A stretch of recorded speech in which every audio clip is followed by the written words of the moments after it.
What's up? What's up? What's up? Welcome back to After the Snap. And today we are launching what our newly titled live stream is going to be Engage Live. So, welcome to Engage Live.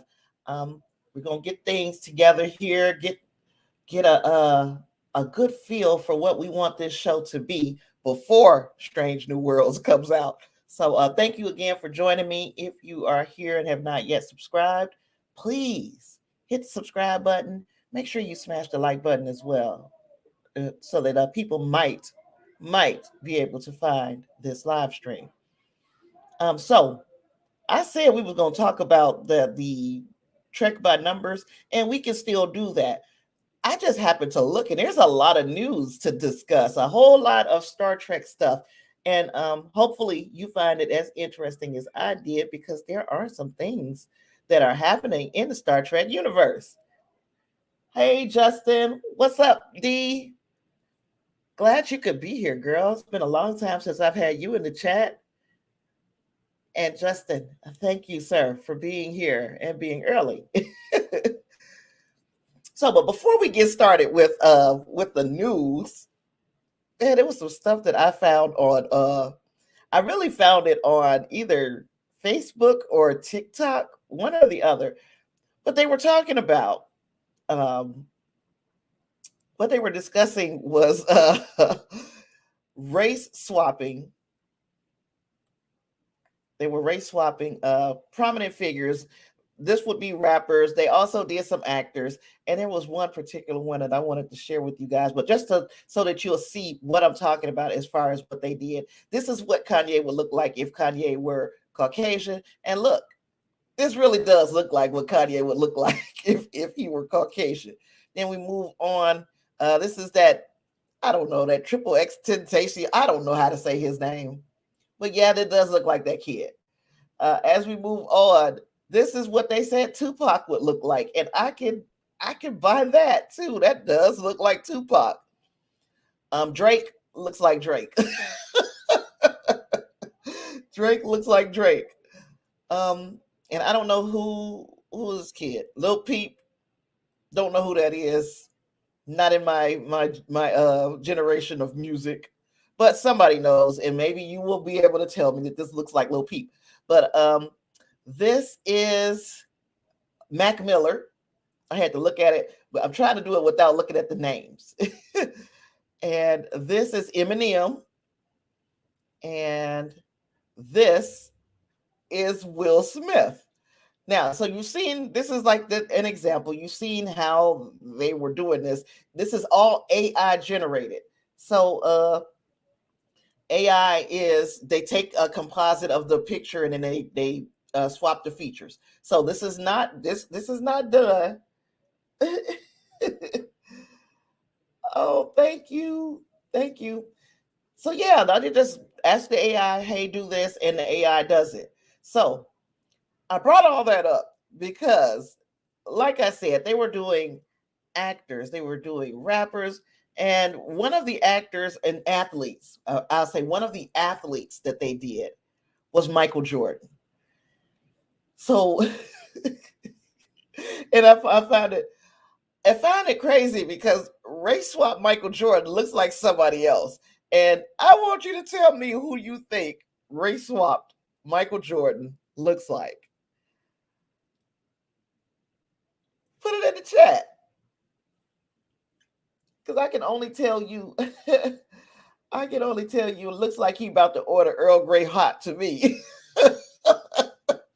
But you guys tell me what you think down in the chat. Goodness gracious. I would have never thought, dreamed, or imagined that this is what they would conceptualize race swapped Michael Jordan to look like. Looks just like Jean-Luc Picard. Looks like Patrick Stewart. And I'm like, I wonder if like the AI said, well, let's find somebody with the same type of features, and just how did the AI decide to make Michael Jordan look like Patrick Stewart? It's beyond me. But yeah, I thought I would share that because I thought it was hilarious. Okay, moving on. We got Engage Live jumping off for the first time with a title to the show. And we always start things off with the Captain's Log, your weekly Star Trek news briefing. So there's, like I said before, a lot of news to get into. And why waste time? Let's just go ahead and get into it. MJ's ready to engage. Yes. Oh gosh. Let's see. I'm gonna stop sharing that tab. Got to get to my notes. I always do stuff and I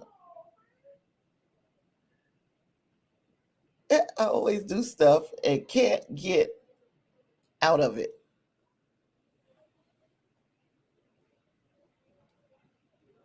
Okay. Is it gotta excuse me. I messed up somewhere.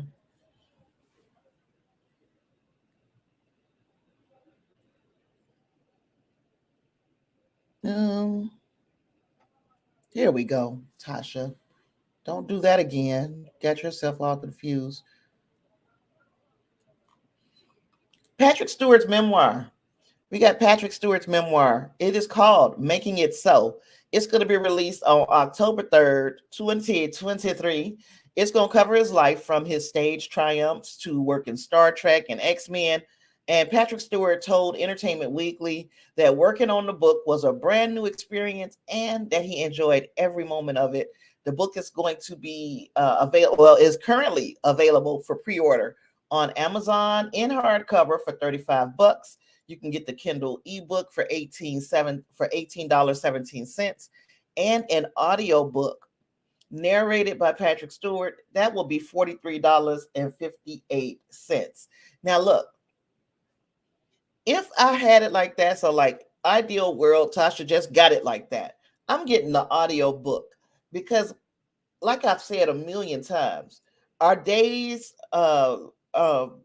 behind us with Patrick Stewart are far more than our days ahead of us with that actor and the contributions that he's made to all of the things that we love. And I'm saying all because I love these things. I love Star Trek and everything that he's contributed to that franchise.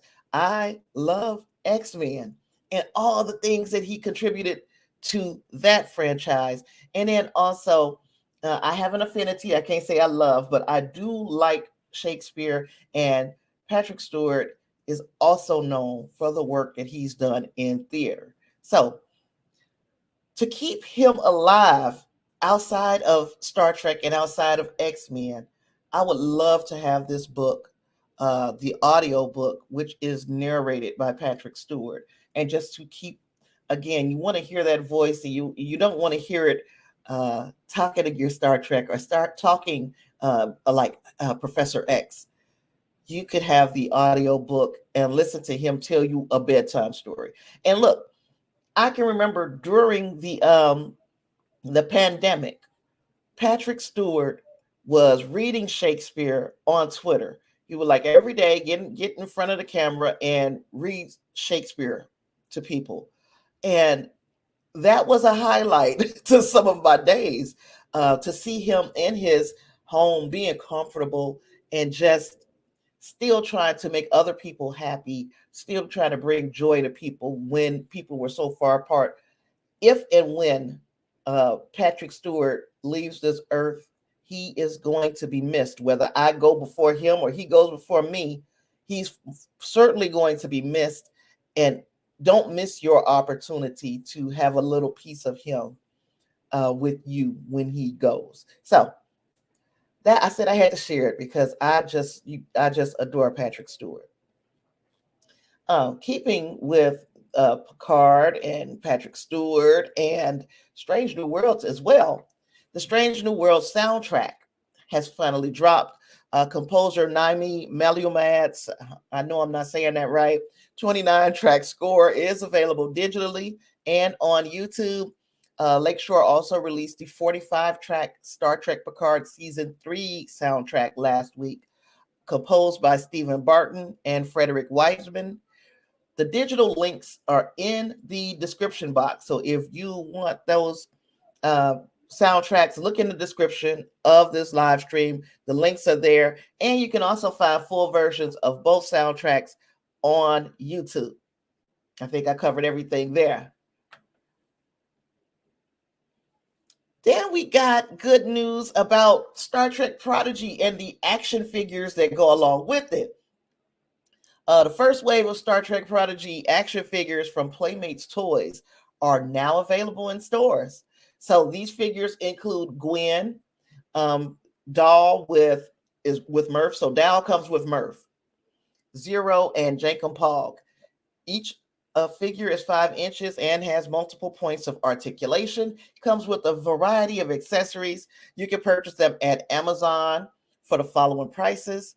You'll get Doll along with Murph for $15.99. You get Gwendala for $12.99, Zero for $12.99, Jankum Pog for $15.34. Now, I'm wondering why Jankum costs so much more than Gwen and Zero. Anyway, a hologram Janeway figure is set to arrive in May and can be pre-ordered at Entertainment Earth for $14.99. Playmates Toys has not yet announced when they're going to release or when they will release a Rock Talk figure or the Protostar vehicle toy. So, hi, David, you making medical gummies. You need to send me some of those. You need to send me some medical gummies. But hi, David, I'm so glad you're able to join me today or us today. So, yeah, you got these toys, collectibles. I don't know, if more people want these toys in like your Funkos or these other kinds, but these seem like they would be good collectibles to have as well. I'm still trying to work out in my mind why Jankum Paul costs $15.34 and Zero and Gwen cost $12.99. It's gonna be a little while, or maybe we'll get an answer. And Rock Talk, I'm pretty sure, is going to be the one that a lot of kids want, besides Murph. So I'm looking at I'm looking at that as that's going to be very interesting. So hopefully, if you all are in the market for some toys for your children, grandchildren, nieces or nephews, or just a special kid in your life, introduce them to Star Trek Prodigy through these toys. Okay. Then we got Star Trek Legacy. Star Trek Legacy was in Star Trek news because the petition that we have seen being passed around in various fan groups and through various creators has surpassed the petition that was put out for Strange New Worlds. Now, does that mean we're going to definitely get Star Trek Legacy? It still is not set in stone. We don't have a response or an answer for that. Alex Kurtzman has said, hey, we hear you loud and clear as far as the fandom is concerned. However, we know that the state of streaming is not what it was when we first got Strange New Worlds. And even though that's only been 2 years that we first got the announcement for Strange New Worlds, we do know that streaming has kind of hit a turn, and the turn is they're spending far more money than they are bringing in. So of course, Paramount Plus is no different than Netflix and no different than Disney Plus, no different than any of the other streaming services. They are looking for ways to cut costs. Hey there, Christopher. welcome to the show. Welcome to the party. So yeah, they're looking for ways to cut costs, and one of the ways that Paramount is looking at is by limiting the number of live action series that they have going at one time for Star Trek.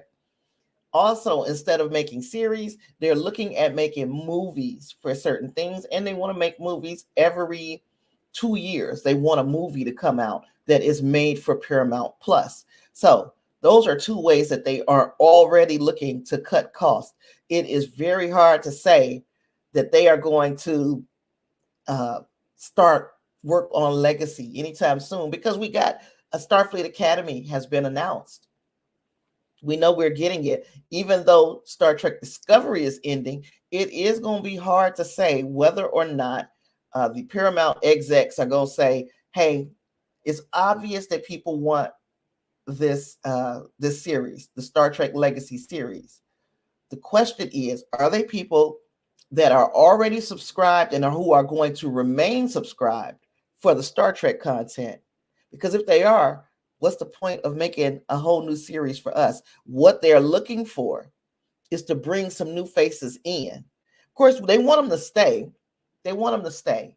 So you have to have a series or two available to keep people hooked to your streaming service. But are they going to make a new series for people that they know they already got? And that's the question. Y'all let me know what you think down in the comments. I know what a lot of us think, that they should start working on this series, Star Trek Legacy. But what is the likelihood that you think we'll see it within the next 2 years? So by 2025, do we think that we will see Star Trek Legacy being worked on? And if so, or if not, let me know in the comments what you think. I'm interested in hearing your thoughts. Okay, and then finally, I was perusing trekmovie.com, and they had all of the screenshots for Strange New Worlds trailer. So I thought it would be fun if we went over of the notes that they took with these screenshots and to look at it all together, because this is something that I hadn't done, which is break down this particular trailer. So Star Trek Strange New Worlds. Una, we know that when we left off on season 1 of Star Trek Strange New Worlds, Una was being put on trial because she lied. And mostly she lied by omission, saying she didn't let them know that she was an Illyrian.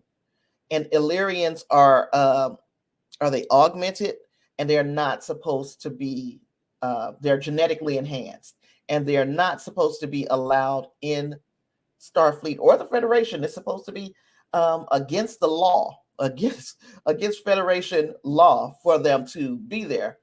Hey, Thomas, long time no see. Good to see you.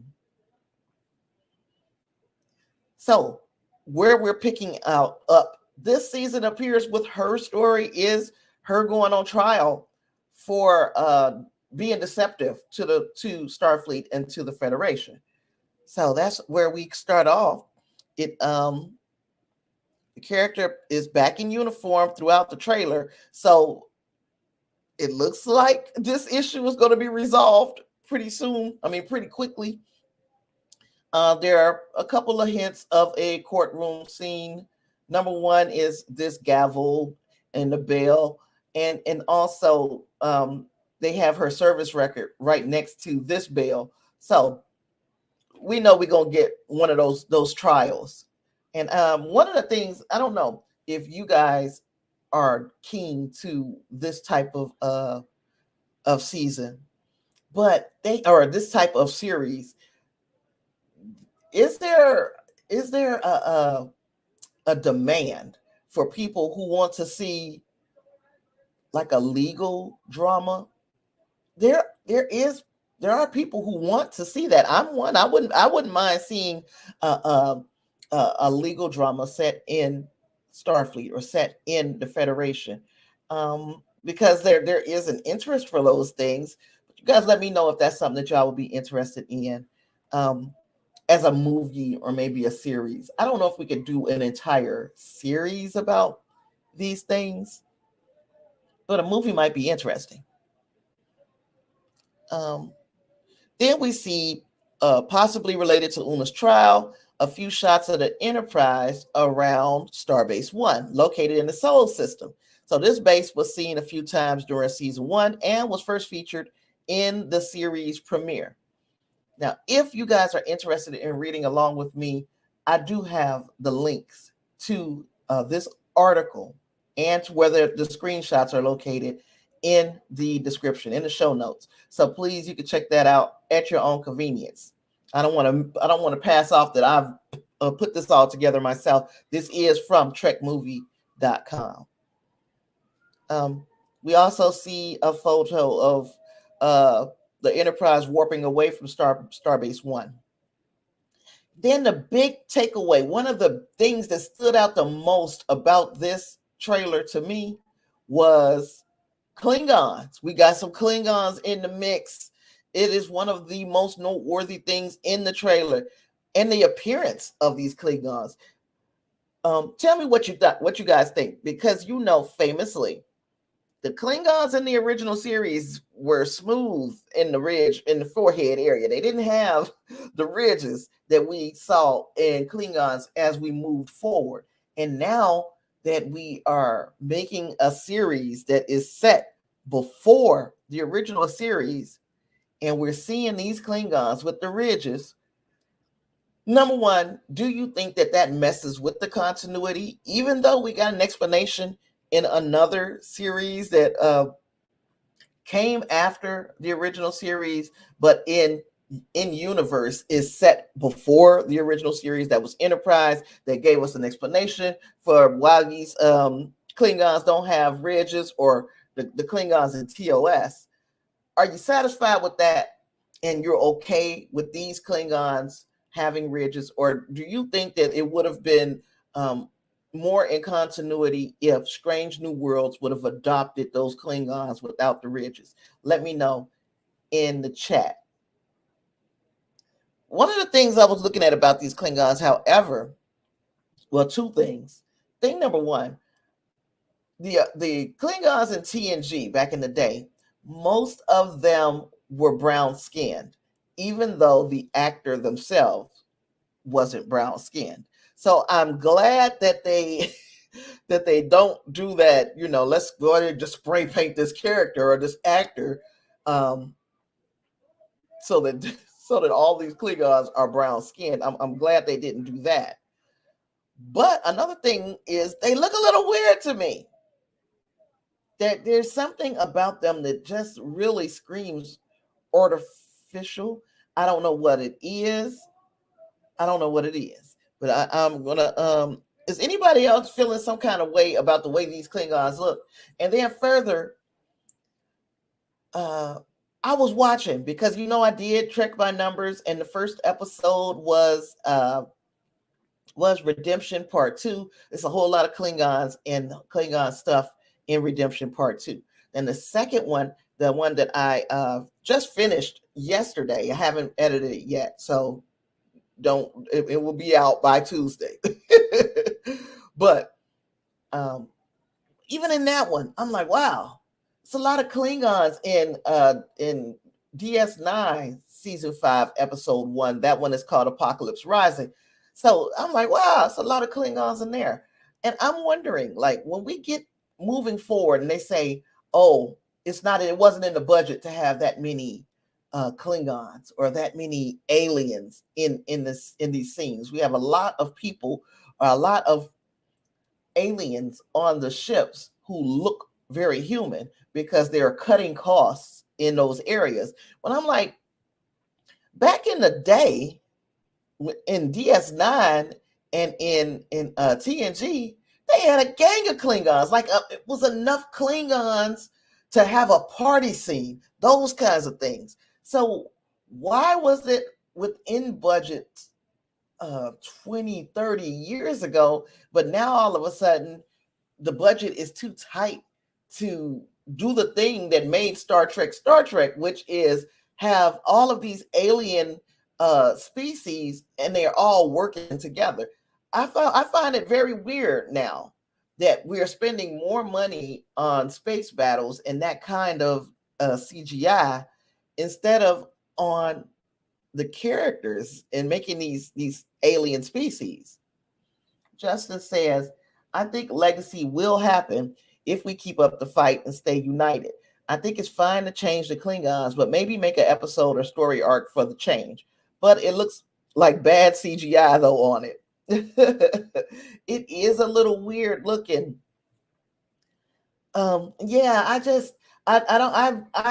don't mind it at all. I kind of like the fact that we are sticking with this look for the Klingons. We didn't go the disco route and we didn't go the TOS route. We sticking with the Klingons that we know. But it's just those are the questions that come to my mind. It's like, why are we making such a big deal of budgets now when 20, 30 years ago that we had the budget to have 50 Klingons walking around on a set. 50 Klingons, some Ferengi. We had a lot of different alien species being shown at one time. Cardassians. Imagine the makeup and imagine the budget, because there was no, we're going to just CGI it. They were practically doing this makeup, and we had literally dozens of these species on one episode together. And now they are, we can make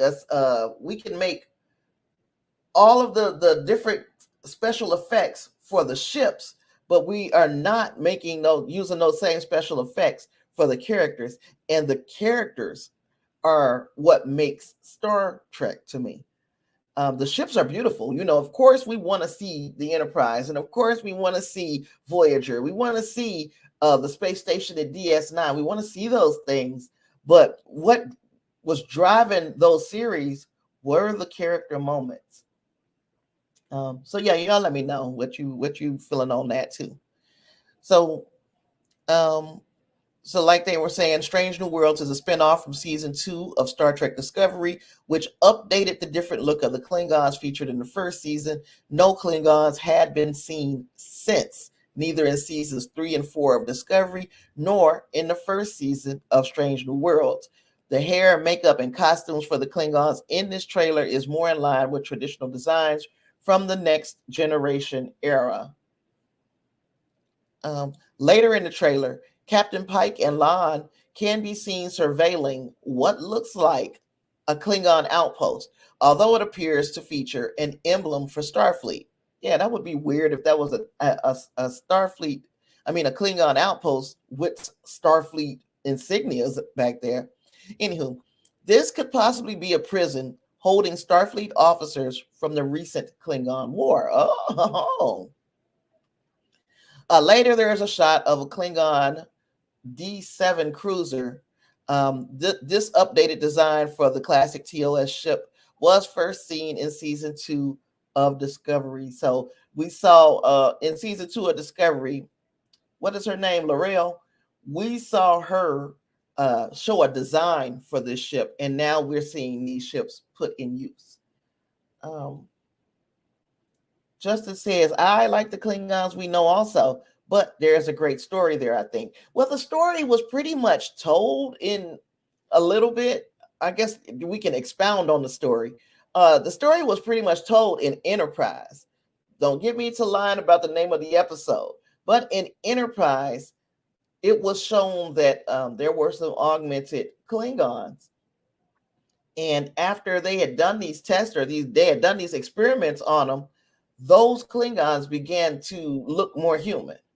So we got that explanation kind of in Enterprise, and it kind of explained why by TOS there were ships full of Klingons who looked very human with no ridges and all of that. And it was just those ones who had been experimented on. So it also explained why we continue to see these other Klingons as well. I like that explanation. If they want to expound on the explanation a little bit, they got to tread very carefully because you start to get boxed in by canon. And while most canon exists to be broken, people are going to have a conniption fit if you mess with the wrong thing in Star Trek. Y'all know it's the same way in Star Wars. If you mess with the wrong thing, people going to have a fit. So hopefully they have a good reason for it within the universe for just keeping these Klingons the way they look, and that they don't even have to address it too much. Just say something and let's keep it moving. Yeah. Okay, so we got Kirk back. Paul Wesley is back. Paul Wesley, while I like him as Kirk, especially last season with the little bit we saw of him last year, I liked him as Kirk, but he's got like a punchable face. Like I want to just literally, I just want to square up and just punch him. Ugh! I don't know why. I don't know why he looks like he looked like he's aching to get hit in the jaw. Anywho, Paul Wesley appeared in the season 1 finale as James T. Kirk from a future alternate timeline, and he's back in season 2.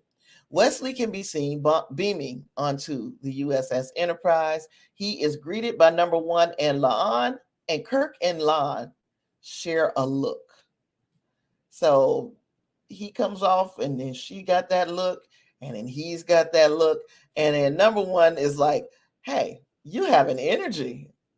When La'an says what, Una says, "It's making me sweat." Season 1 ended with La'an taking leave for a personal mission, so it's possible she got to know Kirk between the 2 seasons. There's that. We got our romance, and while it's like it's kind of weird, it's not, because Kirk, that is his reputation across Starfleet. He is a maverick and he is a ladies' man, and he is moving across the galaxy at lightning speed, hitting everything that stands in his way, literally.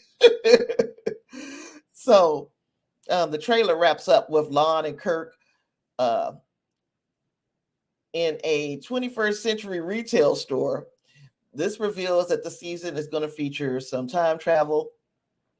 Showrunner Henry Alonso Myers hinted at a convention last year. He told the convention goers that there would be some time travel, and I guess here we're being delivered upon this time travel. Lon mocks Kirk, saying, "Never seen a revolving door before?"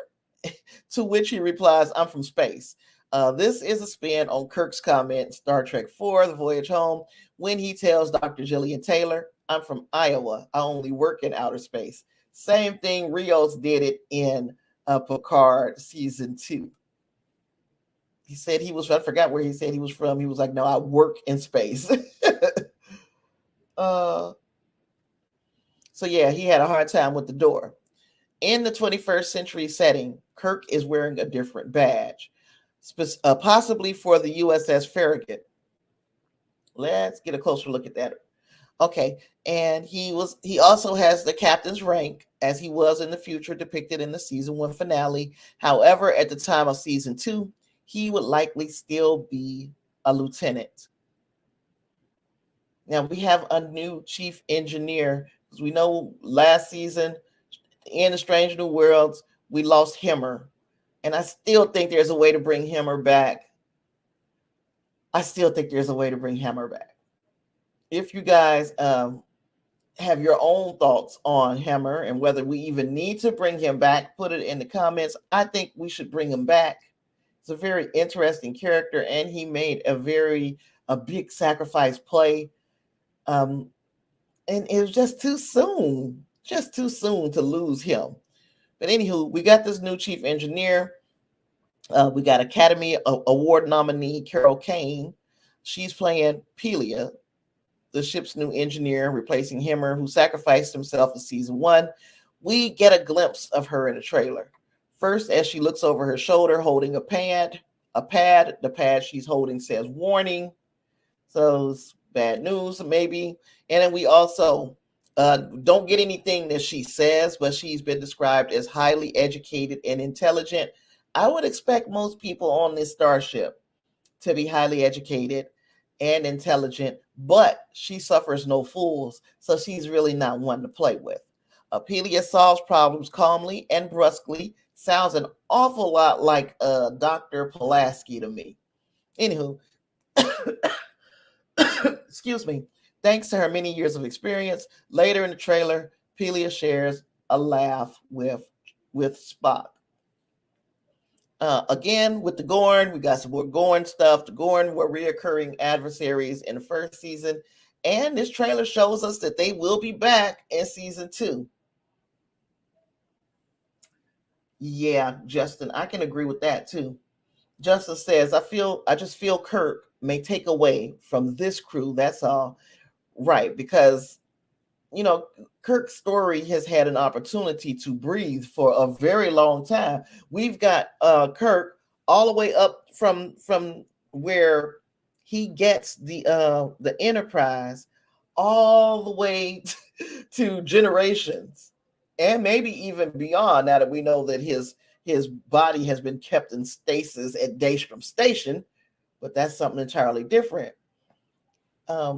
What we don't have is enough about the characters of Pike and Number One, even the rest of the people, that the newer characters, the ones who are made specifically for Strange New Worlds, and dare I say Uhura, because while she was a very important member of the crew on the Enterprise in TOS, she didn't get to say a whole lot, did she?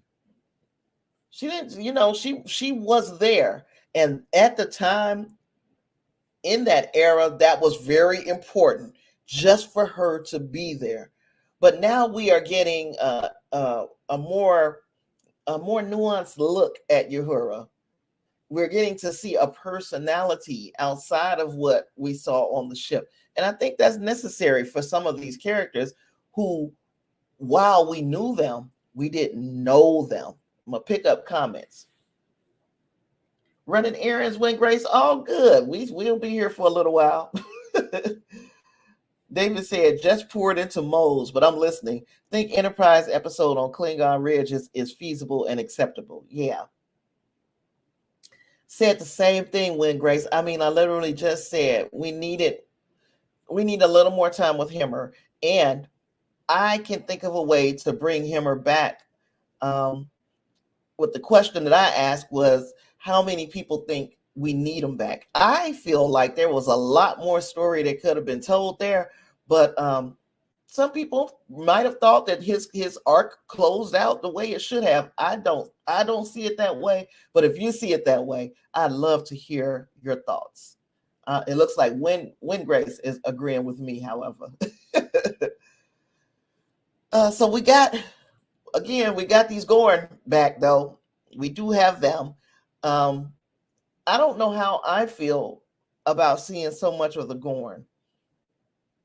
The Gorn, to me, were like a surprise villain in the episode Arena. It was nobody had really ever seen them. And why is Spock acting so shocked or surprised or not having any information about the Gorn if he has encountered the Gorn as many times as he has in Strange New Worlds? It's just, it's a retcon. And again, I'm not here to, hold to canon like it is the Bible, but at the same time, give us a reason why our characters behave later like they had never seen a Gorn before. Justin said, yes, these characters deserve their time. Kirk would be fine in a final season, but not right now. Or if they even choose to overlap these two series, if they choose, or overlap these two captains, pardon me, if they choose, okay, we're going to take Pike as far as we can take him And then we're going to have Kirk take over the ship after Pike moves on. Sorry. I wouldn't mind that. Then bring him in there. But to keep seeing Kirk right now, it's going to make people say he has to stay in line with the Kirk that we know already. There is no room for this Kirk to do anything different than what we know James T. Kirk would do from TOS. This character, this Kirk, doesn't have a lot of wiggle room to be anything different than what we know him as. Wayne Grace says, without humor, we don't have any non-human looking main cast. I said that as well. And I still ask the question because a lot of people say, oh, it's the budget. They don't have the budget to make all of these aliens. But I watched 2 episodes of Trek from 30 years ago, Redemption 2 and Apocalypse Rising. Both of these are episodes that are heavy with the Klingons. You think about how many Klingons they had to practically apply makeup to have them in all of these scenes together. Furthermore, in DS9, we had the Ferengi, we had Odo, we had a slew of Klingons, we had some Cardassians. That's a lot of different alien species in one episode. So my question is, how did they have the budget for it when they were having to do everything practical? How did they have the budget for it 30 years ago, but you guys don't have it now? But we do have the budget for all of these CGI battles and the such. And it's to me, it's because you're allocating the budget to what you want to have, what you guys want to do with the money. Same thing. It's like the question I had about Picard. I'm going to find something. And the something that I found about Picard was, they talk for all the talk of, oh, they didn't have the budget. They didn't have the budget.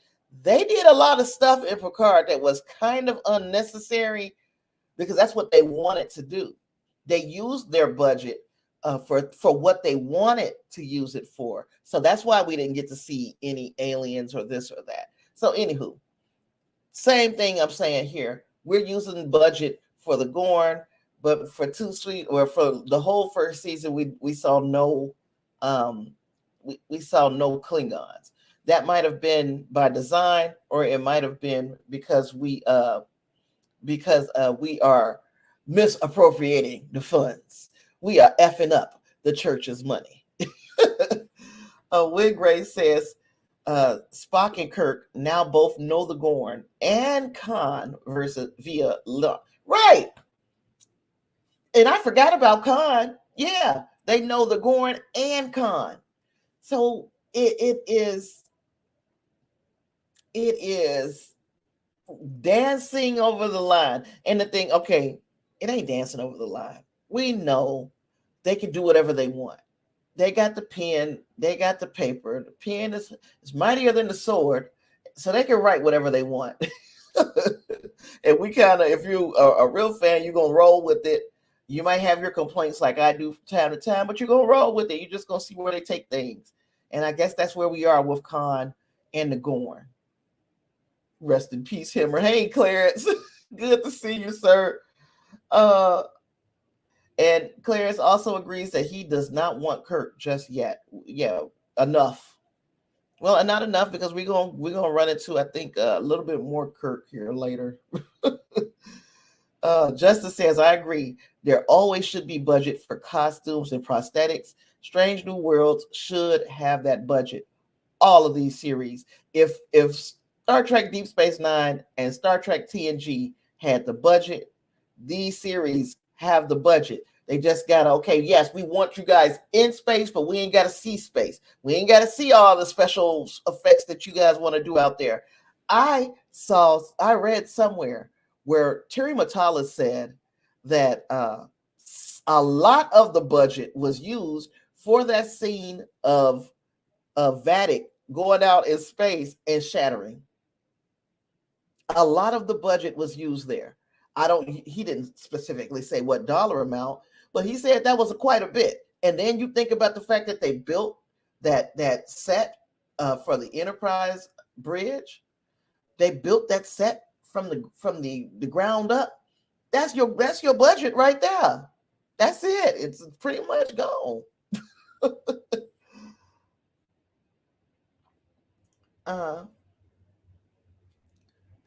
Wig Ray says, I think it's time for a Tellarite main cast. Yeah, as we talk about budgets. And I would like to see that as well. Or just to at least get more experience with that species, because the way that they communicate with one another is far different than anything else that we've seen. Klingons are aggressive. Tellarites are downright rude to one another, and that is considered polite in their customs. So I would like to see what a whole ship of that looks like. Yeah. Okay. I've talked about that. There's some Gowron ships out here with Spock and in Nurse Chapel outside. They're inside the ship. I'm sorry, inside the ship.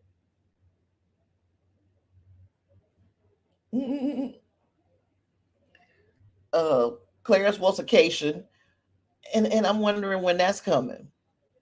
It's got to be coming. They showed us one in Prodigy, even though Prodigy is further down the timeline. Still, we need to see that. It's time. Justice says it's called Strange New Worlds. You need the budget. Yeah, we need a budget. I guess we are seeing some Strange New Worlds, and I do like the fact, or I like what they are doing, and I don't know how they are doing this. I guess it could be with that. What do they call that screen? You know what I'm talking about, Clarence? I know you know. Probably Win Grace. You probably know what I'm talking about too. The screen thing that they use for the Mandalorian, and that the not green screen, but the other stuff. Y'all know what I'm talking about. I hope somebody can fill in that blank for me, because I can't remember what the name of it is. So yeah, anywho, we're seeing some planets at the absolute least. But like Wingray says, many of the aliens that we are seeing look very human. They look very human.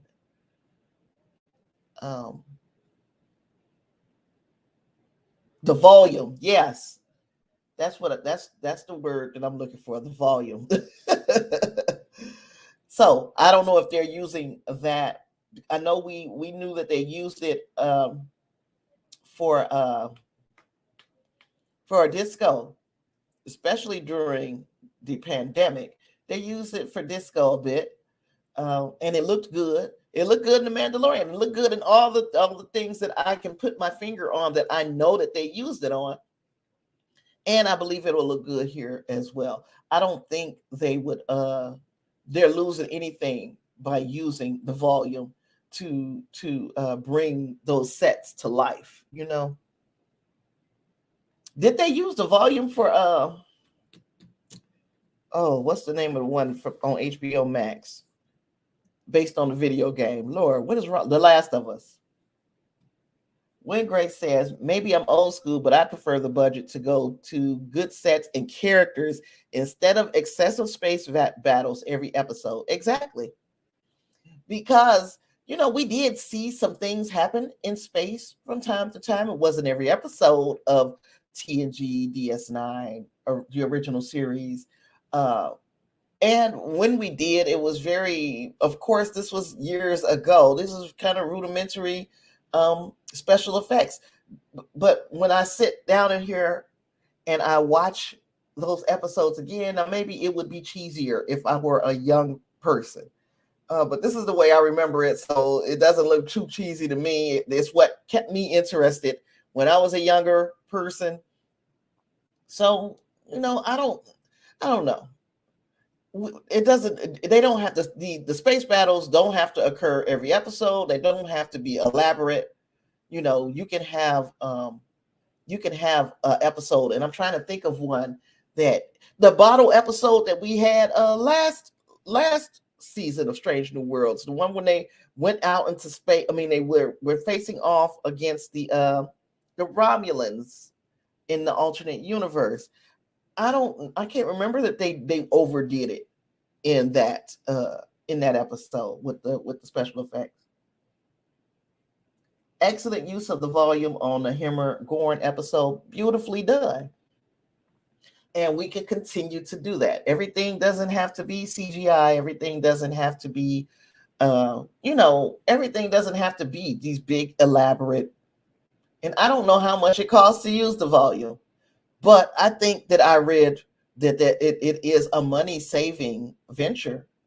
You don't have to go on these locations so much. So, yeah. Justin also says, I agree, Wingray. Space battles should be used in important ways.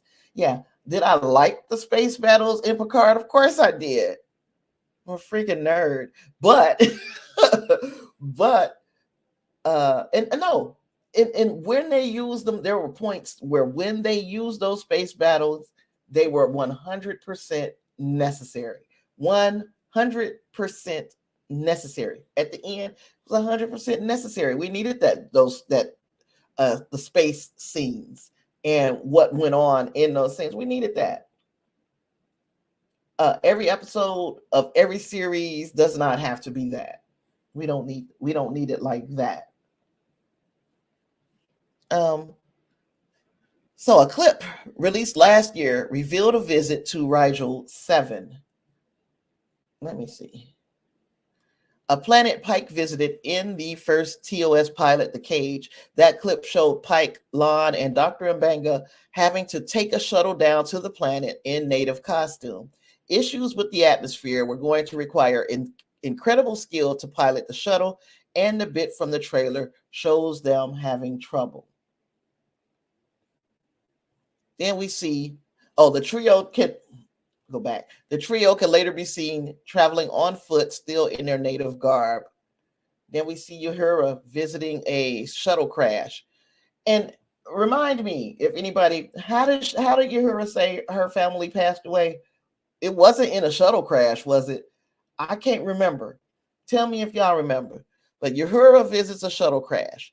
Later, Uhura visits a shuttle crash in a field with signs of civilization in the background, which would rule out Rigel 7. Later in the trailer, a shuttle flies low over a green planet, which could be the same shuttle from the crash.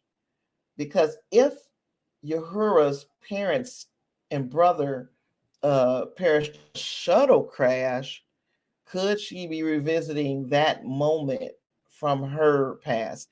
Even though I don't think she was on that shuttle with them, but something.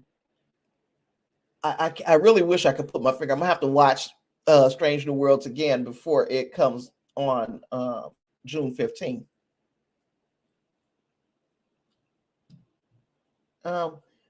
David said, I like space battles, but without credible character makeup, it's redundant. Yeah, it's just a bunch of humans flying around and shooting at each other.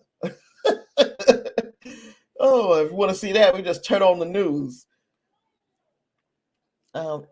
So this series is all about visiting new worlds and new civilizations and boldly going where no one has gone before. There are quite a few trailer shots showing the crew visiting some alien locations.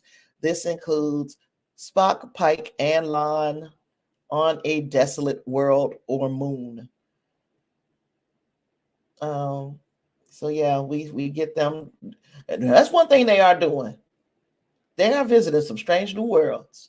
They are seeking out new life and new civilizations. So they are sticking to the credo right about now. David says, you haven't lived fully until you've done gummy cleanup, like working with super glue mixed with snot. You got to send me some gummies. I know it's against the law, though. You can't send me no gummies. Claire said, thoughts on this Lower Decks episode. The lower decks episode. You know, I forgot that that's where we were going with this in season 2. The lower decks episode, they showed us nothing. We know that it's going to be Mariner and Boimler, their live action, them in live action, crossing over into Strange New Worlds. I don't have a clue. Am I a bit intrigued? Of course I am, because especially since I know how they're doing it. They're not integrated. They're not doing the Roger Rabbit thing where you're going to have some cartoons interacting with some humans, and Frakes is involved. So those two things have already got me intrigued. But I don't know what to expect. I don't know what to expect. I am glad that they are crossing over Mariner and Boimler in their human forms. They didn't pick other people to do it. They're using the actors who are playing those roles in the series. But other than that, I don't know what to expect. I don't even know where they could put the episode like that. They teased it, so I'm pretty sure they wouldn't make it like a season finale or something. So it would have to be somewhere in the middle, because if they were going to make it a finale, they would have never said anything about it. I hope they wouldn't tell us what would be a part of the finale. But I am interested in seeing where that goes. How are we going to put these two things together and make them make sense?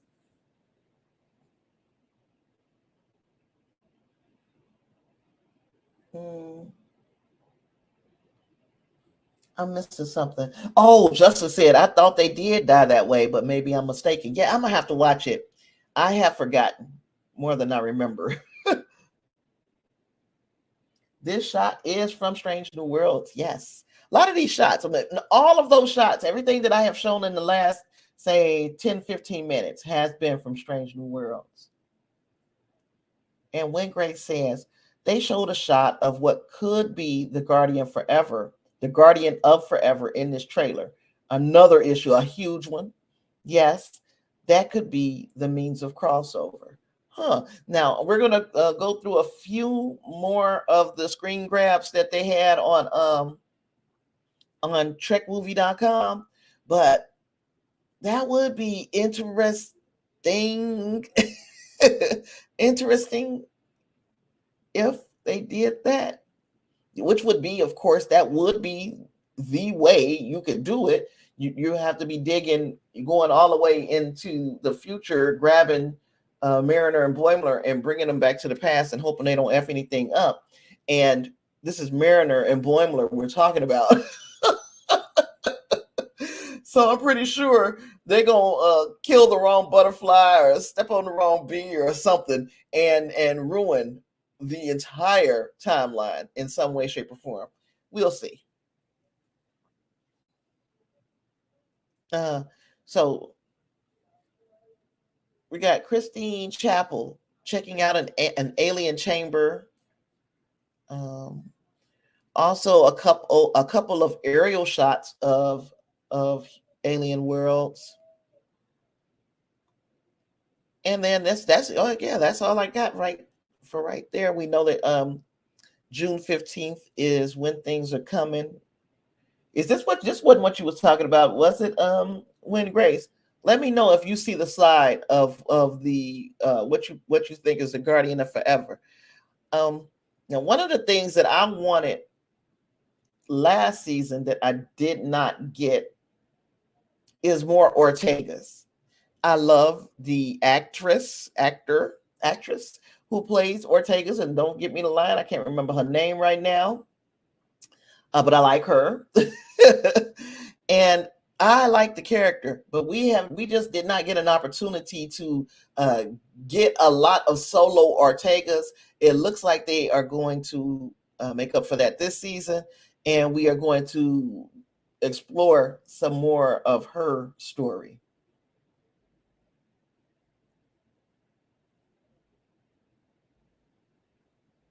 So you said thanks, could only listen before. This is Pike and Spock. Yeah, it was Pike and Spock. Yep. So we got Pike sitting in the chair. He like, Ortega's, I need you to do something. Early in the trailer, Captain Pike asks Ortega's ready for some fancy flying, Erica, and she replies, "You know I got this." And she looks like she is living for these moments, and we know from season 1 that she lives for the fancy flying. And she has these proximity alerts going off on her screen, but that ain't gonna shake her. She about to do the flying, the cutting, the maneuvering through these asteroids.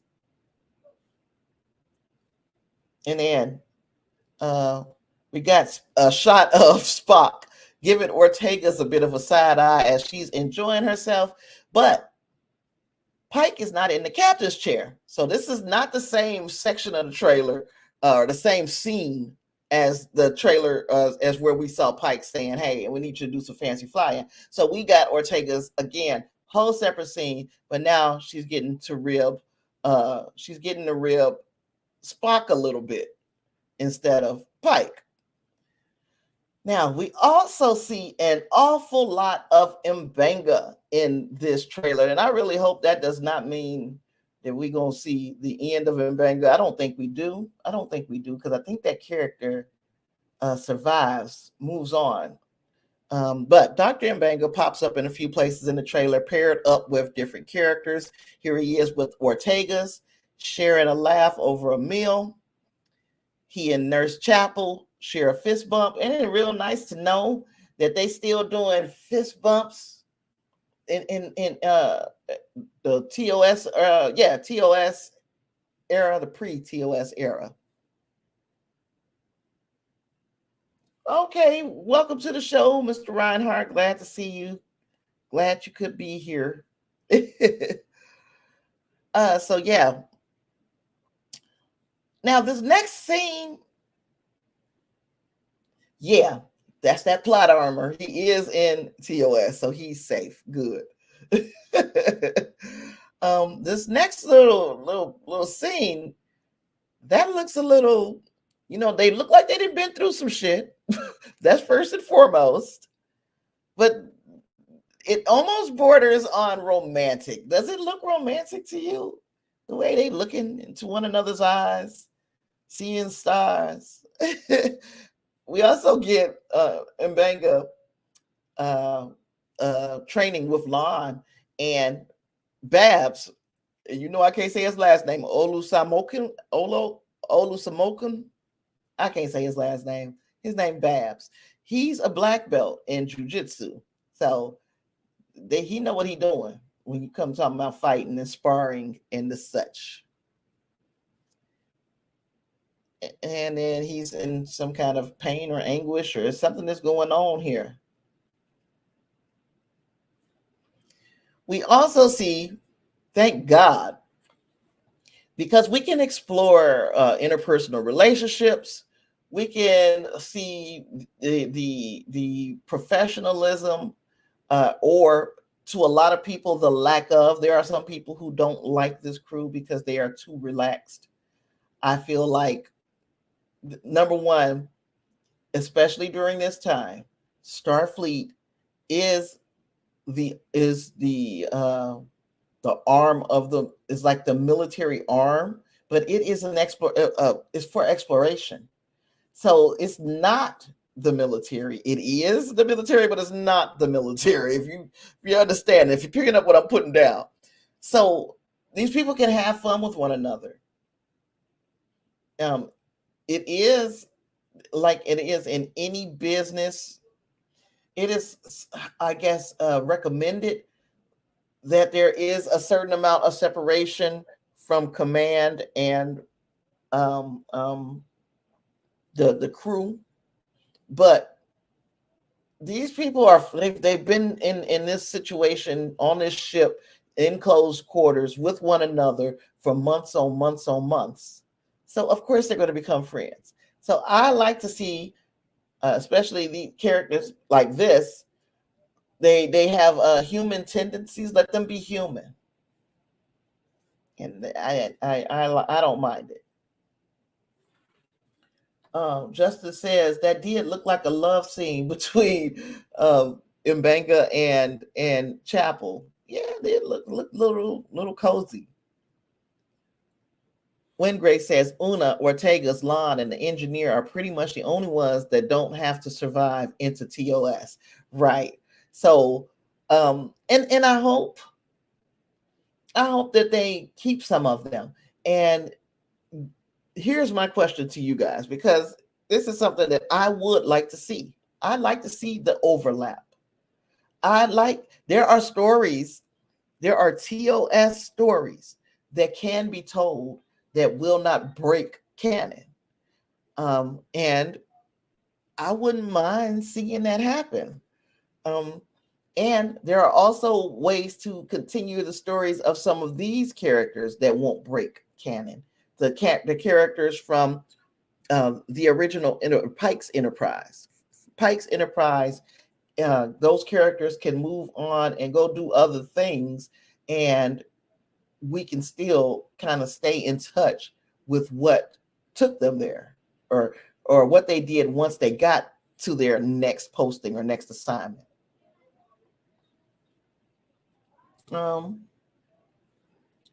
Reinhardt said, thanks for touching on that, Tasha. They say Star Police, not a military organization, but it absolutely is in every way. It's just, yeah, it is, but it ain't. We got Ortega's again showing off her style in the lounge, I suppose. Then we got another shot of Ortega's in uniform, and you see Nurse Chapel having a toast with Kirk, because he's just hanging out there. He's just there hanging out. Oh, no. That's not that Kirk. That's Sam Kirk. That's the brother Kirk. Yeah, I forgot. Justice says, yes, I agree. An overlap is good. We don't always have to kill everyone. Nope. Some of these people don't have to die. I mean, if you somebody is going to have to die, but everybody ain't got to die. Shucks. We see another little photo of Uhura, a little cute Uhura on the bridge. Yeah. So Wingray says he'd like to see some of these guys again in the motion picture era. And that would even be, I can accept that. They can make a movie about that. They want to make a movie every 2 years. Let's keep it fresh. Let's not keep using the same characters over and over. I like that we're jumping this movie stuff off with Michelle Yeoh's Emperor Giorgio. We've not seen her in anything but Discovery. So that whatever we get there is going to be an original story, even if that means they're going to kill this character off in this movie, or whatever they want to do. That's going to be an original story. I'm here for it. But we got other characters that we can make original stories for, and we don't have to keep featuring or focusing on the same 2 or 3, 4 characters. Himmer's death was so unnecessary. That's why I hope they bring him back, because where he was, it was so cold and all of this stuff. But Himmer is Andorian, and he can survive.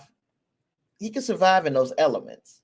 Now, how he would get food and such, I don't know. I haven't written that fan story in my mind just yet, but I do know that if anybody could survive in those elements, he could, and they could bring him back, because I did not. There was so much growth that character could have experienced. That one season of growth wasn't enough for me. Reinhardt says, I don't like seeing Sam Kirk because it hurts my heart to know what's to come. Oh, yeah, he is going to, well, I mean, yeah, the shit that happened to him. We know what happened to him.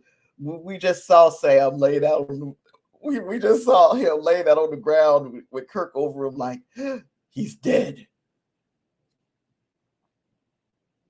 Yeah, Sam's end hits different now.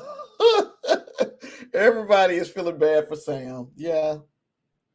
Reinhardt said, "Thanks, guys, because now we got to know him, and I like him. I like him better than Jim as a person."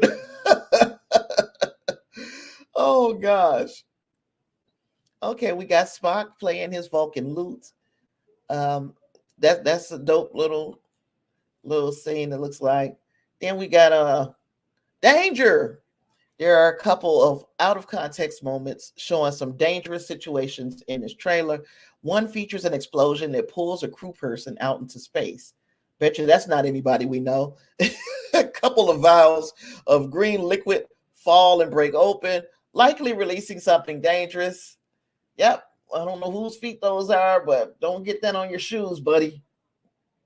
And of course, we get Ortega again. The trailer wraps up with Spock in the captain's chair as Ortega's prompts him for his order, noting everyone in the chair has their thing. You know, I'm starting to get to the point where I hate this little trope that they got going where everybody got to have this catchphrase. But I am so glad that Spock turned it on his head because he said, "I would like the ship to go now."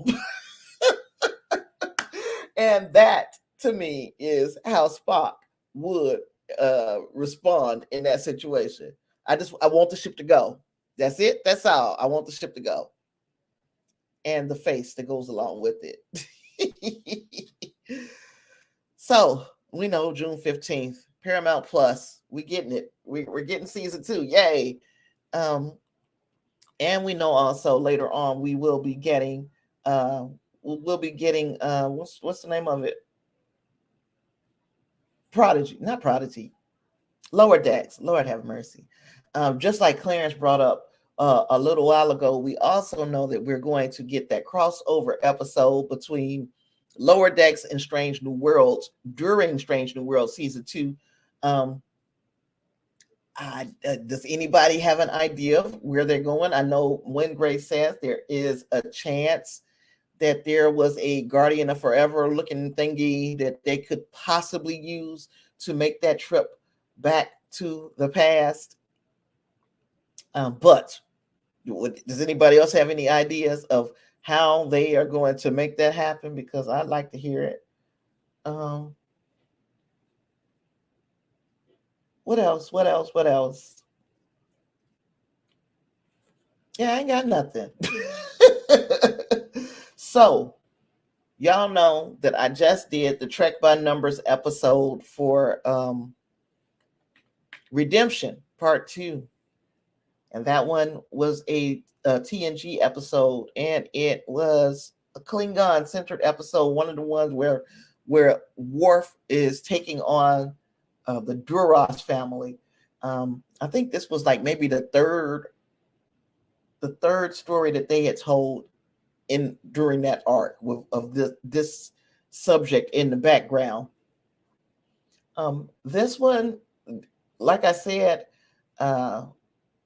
it had an awful lot of upside, and I really enjoyed the dynamic of Data getting that ship in the Sutherland, and his first officer, the guy that he is supposed to answer to his every order, just so happened to have a prejudice against androids or artificial life forms, and especially about them being in positions of leadership. So he was trying to give Data a hard time, and I thought that was an arc that could have been revisited, that could have been expounded upon a little bit more. It probably deserved its own episode instead of all of what was going on in the episode Redemption Part 2. But that was the part of the episode that kind of spoke to me the most. And did anybody else watch the episode? I know everybody here has seen the episode. Has anybody else watched it recently? Because let me tell you, these episodes hit so much differently when we from when we watched it back in whenever 100 years ago. Now we are in a different, you're in a different era in history. So not just U.S. history, wherever you are history, and you're also at a different stage in your life where things, you've seen a little bit more. And I'm telling you, like I was watching the next one for Voyager, which I'm starting to write. I watched the episode again last night, and that episode is Night. So Voyager season 5, episode 1 is called Night. And the way that I kind of relate to Jane Wayne, the way she was in that episode, Lord have mercy. So I can't wait to chop that one up with you. Let me see what Justin has over here. Or let me see what Reinhardt has first. Reinhardt said, I love that because that was our first introduction to Sela.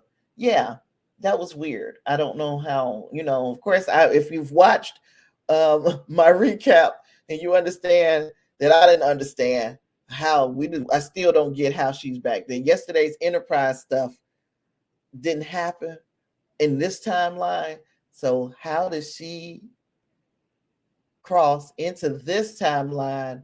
The daughter, how did the daughter get over here? I don't know. But anywho, Justice says it was kind of brought up again about Data and Command in Gambit Part 2, I think. Let's read the synopsis.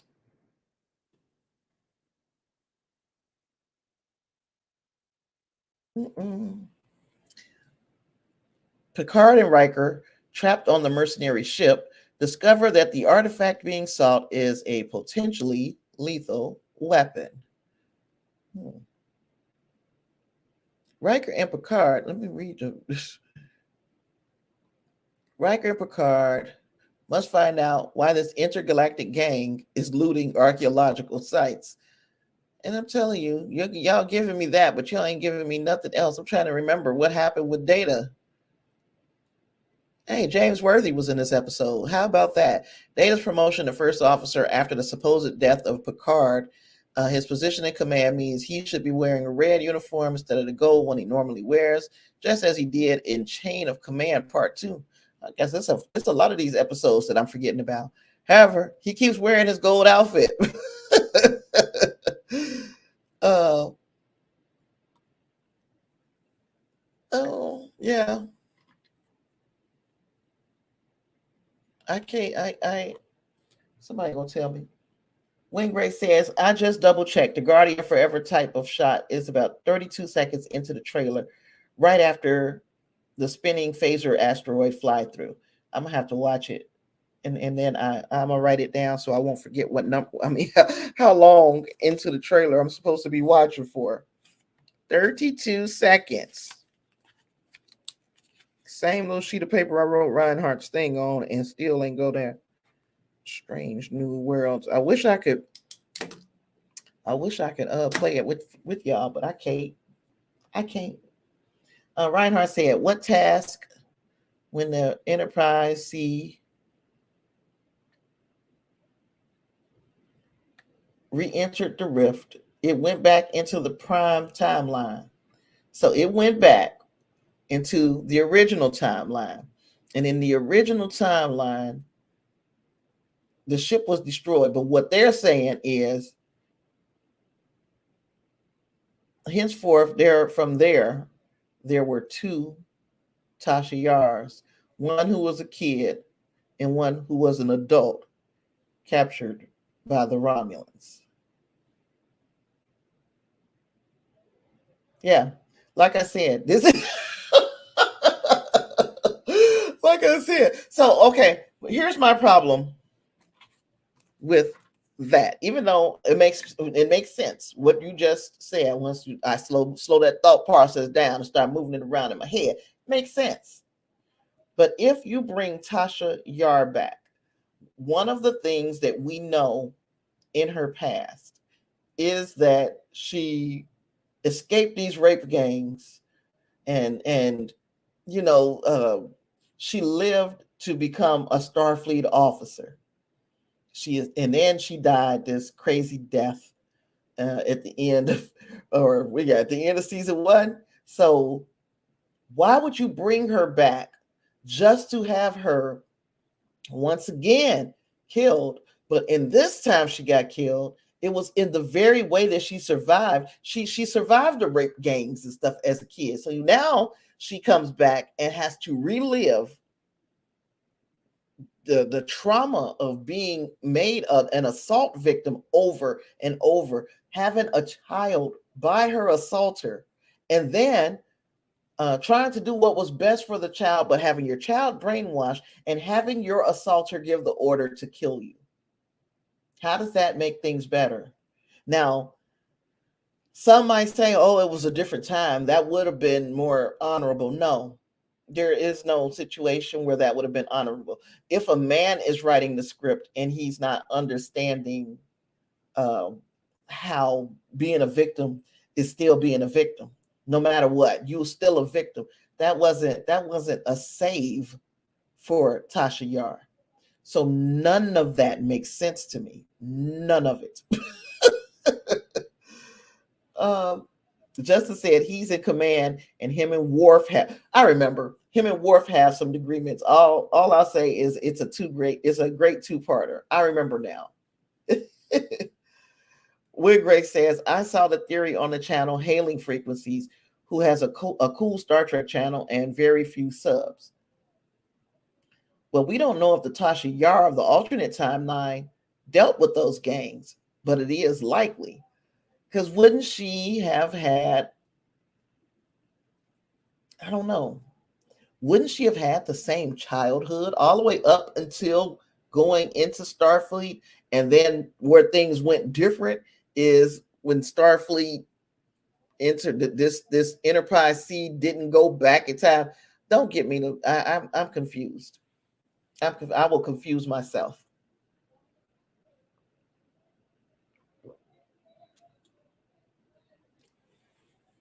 But going by like established her storyline, I didn't think it was better for her to to die the way she died in the second story either. It was just just not the way to do it. Now, what theory you're talking about that you saw about the Guardian of Forever on Hailing Frequencies? I might have to check them out too. Hailing Frequencies, I'll write them down on my list that I always forget about, that I have sitting here anyway, but I'm going to try to remember.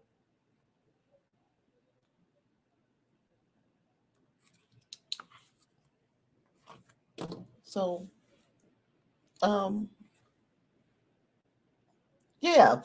That episode Redemption 2, and as Reinhardt said, though, it is the episode that brought Sela into the mix. While it was great, like I said, while it was great to see Denise Crosby, I just wasn't a fan of the Sela. Not saying that, it bothered me to the point of I don't like the character. Number one, I didn't see the point of the character unless you just had to bring Denise Crosby back. And I did read where she came up with this idea. So it wasn't so much just, oh, men don't know. She came up with the idea for Sela being around. But in her imagining of that character, Sela, that child, would have been the product of Tasha Yar and the guy that she was kind of messing around with, or she went into the past with, that she kind of was liking, that she fell kind of in love with. So the writer said, we couldn't come up with a reason or a way to make that even possible because they went back in time to run interference between the Klingons and the Romulans and to pretty much sacrifice themselves. So they wouldn't have had time to link up in that way. Anywho, bottom line is it was partially her idea. They executed it differently than what she had conceived of, but it was originally her idea. Wingray says, just like the Pike of the Kelvin universe escaped the beep chair, but ended up dying in an attack on Starfleet headquarters. Just can't catch a break, these people. Yep, you got to die. You just got to go. You got to go. Now, you could have went to the beep chair, but instead you skipped the beep chair. So now we got to blow you up in a bombing, in a freaking terrorist attack by the very beautiful Benedict Cumberbatch. Oh, Justin says, not necessarily, because a different timeline, a lot is different. But see, I see what you're saying. But yesterday's Enterprise, she wanted a better death than the prime timeline. And that's what I'm saying. If she died in the prime timeline and she wanted a better death, now she goes to the prime timeline and gets, to me, a worse death than she got from you get what I'm saying? Because to me, I would rather get killed by Armis than to be subjected to being sexually abused by a Romulan, having a baby by him, having to bring that baby up on Romulus, and then the minute I try to escape, the baby is so brainwashed, the little kid so brainwashed that she like, I don't even care about my mama. The stuff that she tried to do to save my life was cool. Everything was fine on Romulus. Die. So now she then died at the hands of this person who was abusing her, gave her a child that she didn't want, but she loved enough to try to save his life. You get what I'm saying?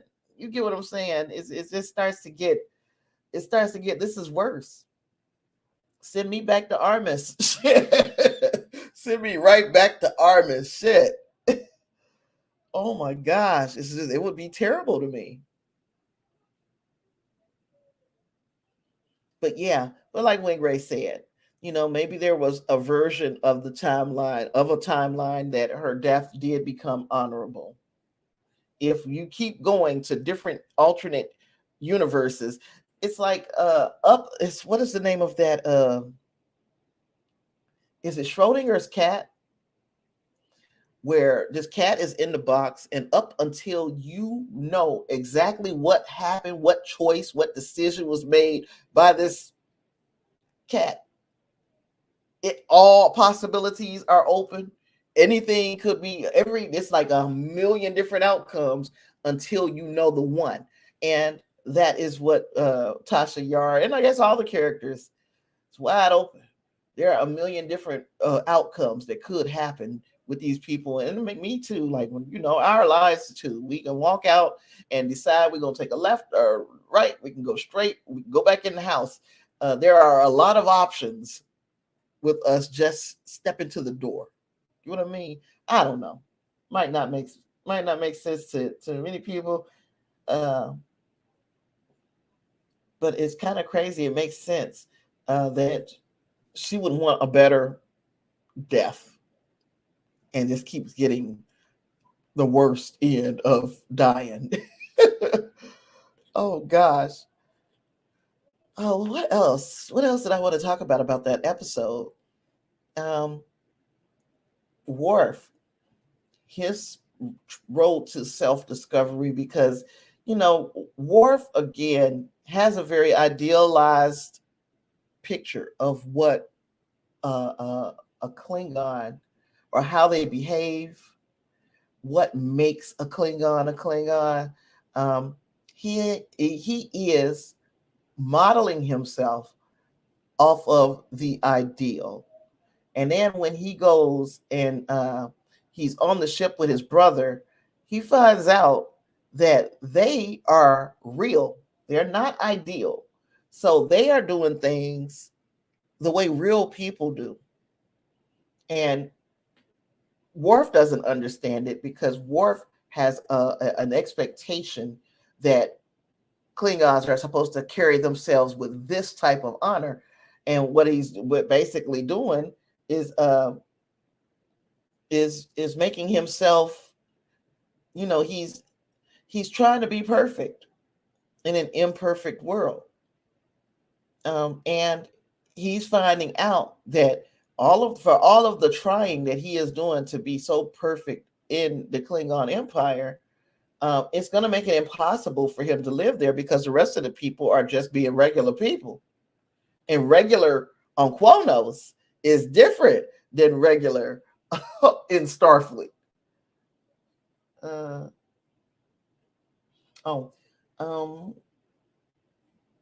Justin said, but she did save some of the Enterprise C survivors in return for being with the Romulan, and most likely saved the man she liked also, and had a child that she loved.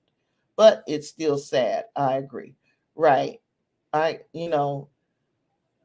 There is a lot of people, heroes in graveyards who did a lot of good for people, but still died a very horrible and tragic death.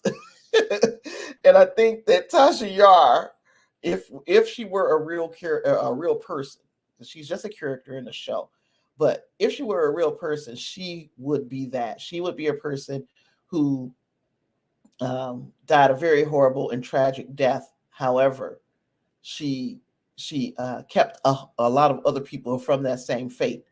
Or, I don't know, y'all. If you read the books in the novels and comics and all of that stuff, then you might have more of the blanks filled in for this Tasha, the one that's from this alternate timeline. I'm not into all of that. Not saying, you guys have at it, but I don't, the companion media most of the time I'm not into. I have a couple, but I haven't even read all the way through the couple that I do have. So yeah, that part of it is just not for me.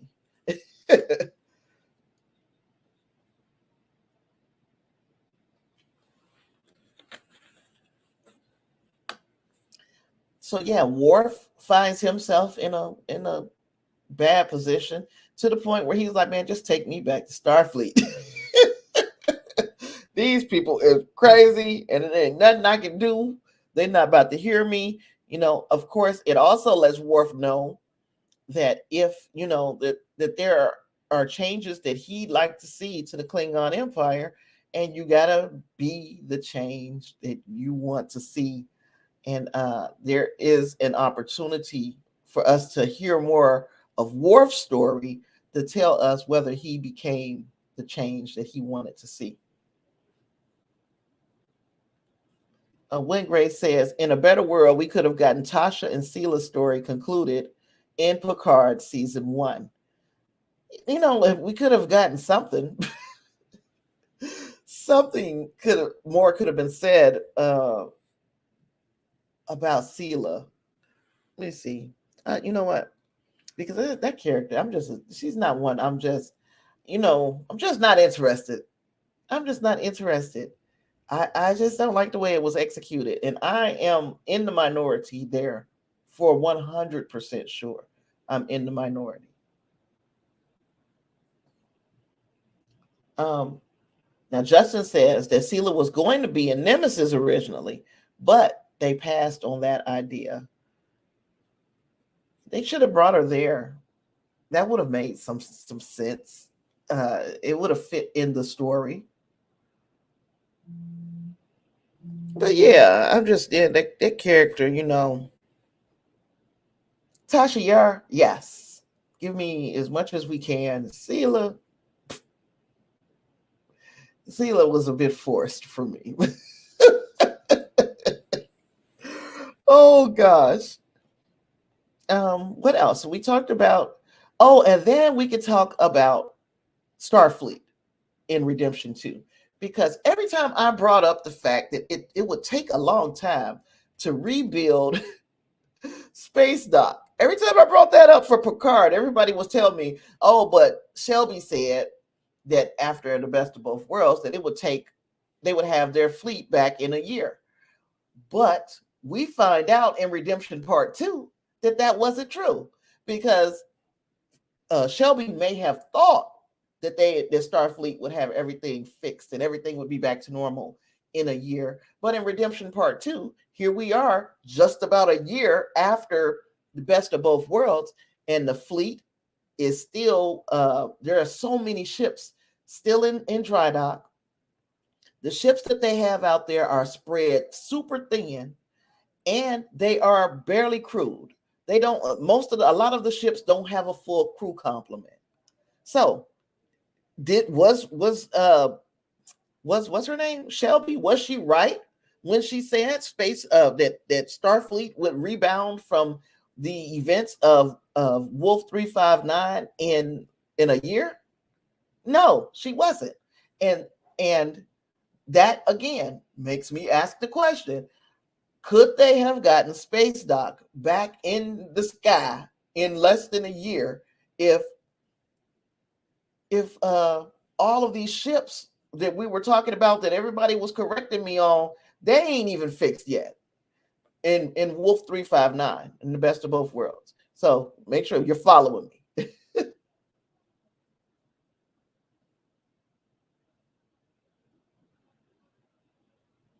I don't understand. What is that in the first place? They had a new transfer to the different yet. I don't know what you're saying there. You'll have to say it again, Reinhardt.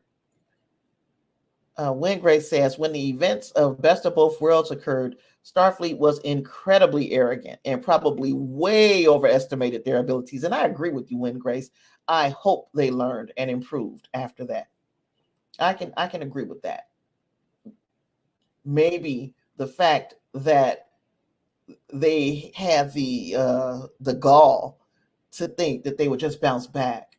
Maybe they have the protocols and programs in place that if something like this were to happen again, we'll be ready and we'll be able to bounce back sooner. Now, if you tell me that, I can agree with that.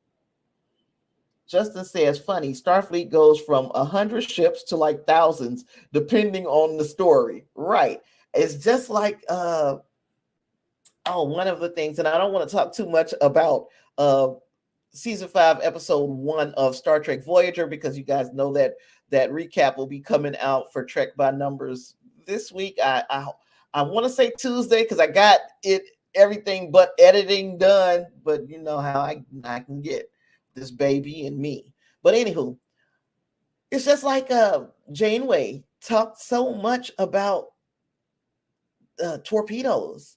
They started off, I think they only had 40 something torpedoes, and every couple of episodes they drop it off torpedoes left and right. I'm like, these torpedoes should be gone. You shouldn't have any more. But yet, not only do you keep having more, you have more than the 40 something that you started with. I don't know if they buying them on the black market and now got more. I don't know if they have a replicator that they're using to replicate torpedoes, but Voyager never runs out of torpedoes ever. Chris says, did they say in Redemption that the reason they only had a few ships was because they were still rebuilding? I always had the belief that Starfleet just wasn't willing to overcommit to Picard's plan.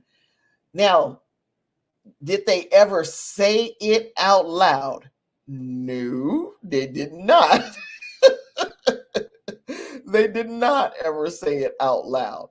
And you said they weren't willing to overcommit to Picard's plan, but he even said like that the ships were in dry dock. He took ships out of dry dock that weren't quite ready yet to in order to have the 23 ships that he had. He had ships that weren't, that the engineers the engineers were saying these ships are not ready. He was like, we're gonna need them anyway for this fleet, for this little formation that they were going to do. So they never said it. It was sort of kind of implied, but it was never said. Wingray says the Enterprise is always the only ship in range, even when it's orbiting Earth. Yeah, it's 12. They was like, yeah, it's only 12 days. I mean, it's only 12 ships within 1 day's warp from the Enterprise. I'm like, Lord have mercy. What the hell? Shuttlecraft and Voyager as well. They had more shuttlecraft than they had torpedoes. They would leave shuttlecraft places and still have shuttlecraft.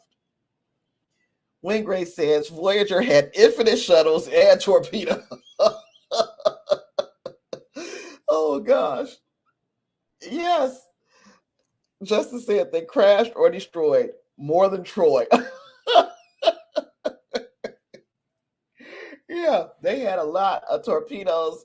They had a lot of of shuttlecraft and crew. If you really think about it, because crew was every few episodes, some people would die, but you would continue to have the correct amount of crew to run that ship. Yeah, no, some of them we never saw, but yeah, the crew never ran out either. So that's the way to look at things. I guess they replicated them too. Oh, thank you, Chris, for becoming a member. I appreciate you. Thank you. Woot woot. The Whitgray says, although in Prodigy, they showed us the ship had a dedicated vehicle replicator. So that could retcon Voyager. I thought about that. Like, is a vehicle replicator something new? Or is it something that is it something new? Or is it like they're trying to hint that these have always been here? We didn't talk about them a lot, but these vehicle replicators have standard on ships from this era. Oh, thank you for being kind to Chris. I do appreciate you guys for supporting me. It's so much fun just hanging out with you guys, but then it's even more when you guys become invested in keeping me moving forward, boldly going. And Lord have mercy. I'm thinking again of the members only content and doing the what do we call it? We're going to do by numbers, but we're going to do sci-fi by numbers or space by numbers. I don't know. We'll figure out a way to what to call it. And yeah, I was just looking at ways. I'm like, well, shoot, I'm going to need to get HBO. Am I going to need to get HBO Max back? It was something I needed. But your support, you guys supporting me, is going to help me, do things like that for the channel. So I appreciate it. What else? I can't remember. We were talking about the vehicle replicators, though, and I honestly think that the vehicle replicators are a fantastic idea. And even if they're not able to, like, say, oh, Voyager always had one of those, because then we would have to ask other questions like, well, why didn't they use it for this or that? But if they say from this point on, because of what Voyager went through in the Delta Quadrant, every ship is going to be outfitted. Every new build is going to be outfitted with a vehicle replicator in the event that something like that happens again. I truly appreciate that. Adding that little bit to the canon would make it seem like, okay, we are learning from these mistakes that we have made. We sent a ship out. We didn't have a contingency plan for if something like this were to happen. And who could guess? There's nobody in the world who would be able to guess that they're going to get stuck in the Delta Quadrant for 7 years. Nobody would have been able to guess that. Okay, but now that it's happened, now we have to build a contingency for it. Wingray says, Voyager also had Neelix's ship for the entire series and forgot about it for approximately 6 seasons. Oh gosh. Yeah, I can't make excuses for what they did in Voyager. But if they're cleaning up their mess, if they're saying, oh Lord, there was a lot of stuff that we could have done differently, here's some stuff that we can add. Vehicle replicators and little cars to drive around the planet, and Yeah, learn from your mistakes. As long as you learn from your mistakes, I'm good with it. Yeah, they had that ship on that. They had that ship that whole time. That's so freaking funny. Oh, oh, excuse me. So you guys know I got a -1. He's less than 1 year old. So my grandson is gonna be 9 months old next month. Man, that little dude. I'm too old for the stuff that I'm going through with this baby. Hey, Norman. Neelix's ship was used to rescue Harry, Kim, and Tom Paris in the chute. And then they was like, oh, we won't use that again. Yeah, they will bring it out of mothballs every now and then be like, we're not going to use that again. And who knows? It's possible that they just started taking parts off of that ship. Well, no, that's not possible. That's not possible. So we'll figure out a way to have made that make sense. I don't know, but yeah, I'll tell you about my grandson. The little dude is driving me nuts. He keeps me up. He comes in my room at 2 o'clock in the morning, and I'm old.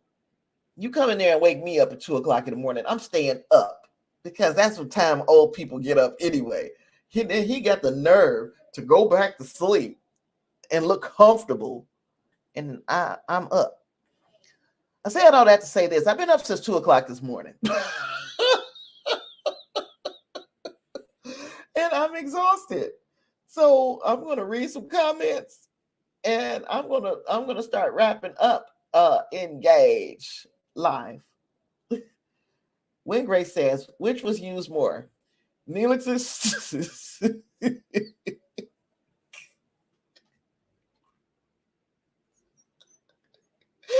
oh gosh, which was used more?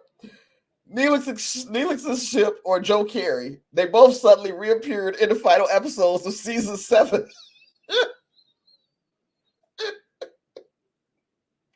Oh gosh. And this is why I love this fandom because look, it's other people, they get real sensitive about you pointing out these kind of plot holes. That's what they are, but we can laugh about them because that's hilarious. Because yes, we didn't see that ship again until at least there was 4 episodes left, season 7, if that many.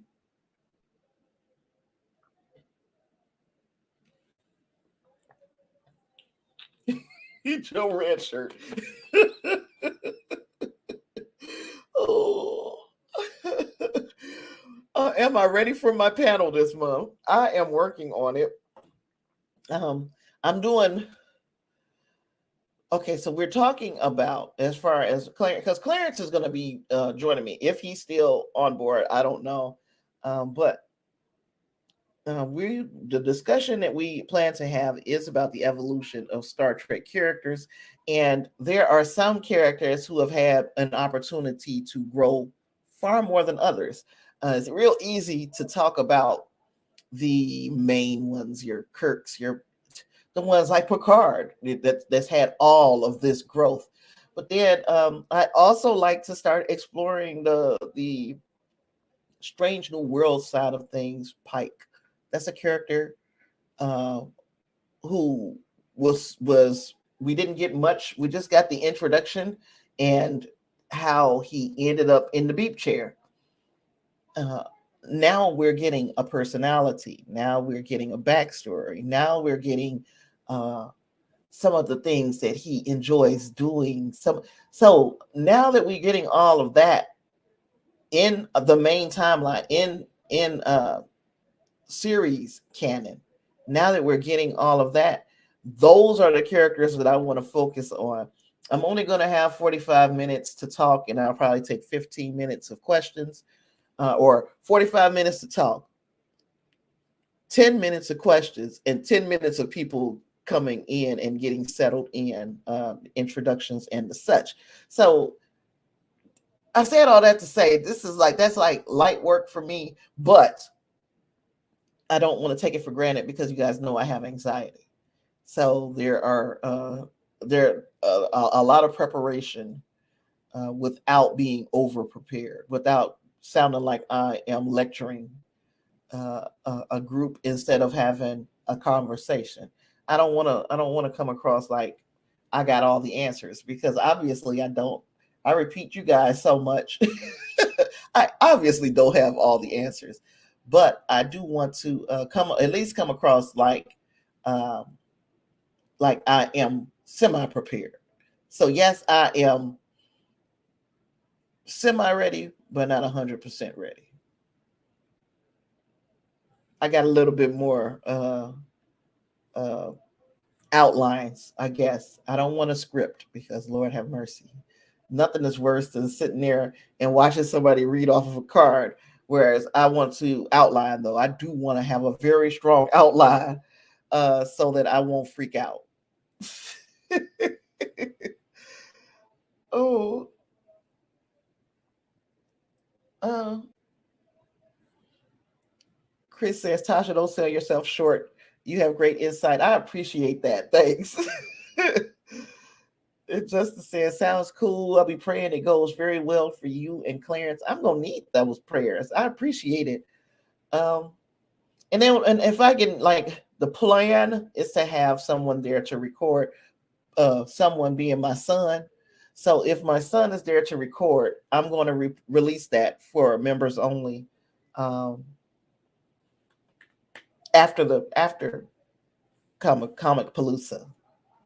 If I don't have anybody to record it, and if they're not recording it, which I believe they will be, but if they're not recording and I don't have anybody to record it, we'll just represent it for you guys, and I'll do it. That'll if we do the a presentation and just have to do it all over again. I don't think I'm gonna record it. I think I'm just gonna do it live, and it'll be a live stream, maybe a patrons, maybe a members only live stream. 1 hour 51 minutes. Questions, comments, concerns. When Grace says, if it wasn't across the country for me, I'd love to pop in, but I can barely afford to go to local cons. I understand completely, man. Yeah, I would have liked that too. When Grace, I'd like to meet some, there would be I don't know what would be well, number one, y'all know I ain't got no money. But my wish list of things to do would be to meet up and have a meet up and hang out and talk and watch an episode, talk Trek, whatever we can do. But we can figure out a way to. One thing that the pandemic has taught us is how to be together when we're not, even when we're apart, and that works for old friendships, family, and new friends. So all of the new friends that we are coming across with this little community, I would love to. We got to figure out how we can do this Zoom thing or do a watch along, or how we can do this and spend some time together.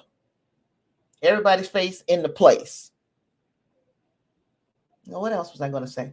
Oh, next week is May 7th. That's our live stream. Engage Live is going to feature a couple of friends. Now, I know that Win Grace plans to join me to discuss some of the most controversial moments in Star Trek history.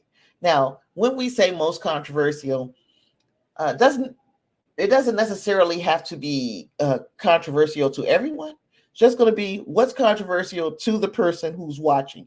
Controversy is in the eye of the beholder. So what would save me and Win Grace? And I don't know who else. I think Reinhardt, he hasn't committed to joining me, but if he is going to join as well, the invitation is out for pretty much anyone. If you guys would like to join me on our live stream, come on, bring your 5 controversial moments and join us, and we gonna have a good old conversation. But I do appreciate Win Grace giving me some of his time next week Sunday. We had a great conversation the other night, in kind of preparation for this thingy, but it seems like, he's got some great ideas, and some of ours actually match up of some of the things that I found completely uh, uh, to be completely controversial in my world. So join, at least I know for sure, me and Win Grace. So join us next week Sunday, same bad time, same bad channel, and we're going to be talking about that. And also we'll bring some news. If there is some news, we'll bring some news for you as well. Oh, thank you. You said Ash is precious. You're not old. Trust me. Look, that little dude, I'm 50 years older than him. He got a lot of energy. And then I know I told everybody this, but then they got the nerve to be bringing another baby in this house. So now in September, I'm going to be grandma part 2. There's a little girl baby coming. Ash and his sister are going to drive me completely nuts because one baby is driving me nuts. So imagine what 2 is going to do. Be in a position I've never been in my life because I've only ever had one child. I have never had to be in the house with 2 little babies. It's going to be big fun. So yeah, stay tuned for that. Justin says, I'll try to get a setup together and join the live stream one day soon. The invitation is always open, Justin. Always. When Grace says, can I just say Alex Kurtzman? He's just kidding. I don't know. Some people feel very strongly about Alex Kurtzman. I don't know if I have as big a problem with Alex Kurtzman as everybody else. I don't know. Or not everybody else, but with a lot of people. I don't know. He said, oh, well, that sounds like an exhausting blast. Oh, yeah. Big fun. All these babies and crying and 2:00 in the morning visits and bottles and diapers and gray hair. And Lord have mercy. Anywho, thank you guys for hanging out with me this week. Again, thank you, Chris, for joining the family, for becoming part of a tribe called Tosh. I truly appreciate you guys. I hope you guys will join us here again next week. With all that being said, look out for Trek by Numbers for this week. Be either Tuesday, Wednesday. Be in that area. And with all that being said, I've got nothing else. I'll see you in the next one. Live long and prosper. Peace.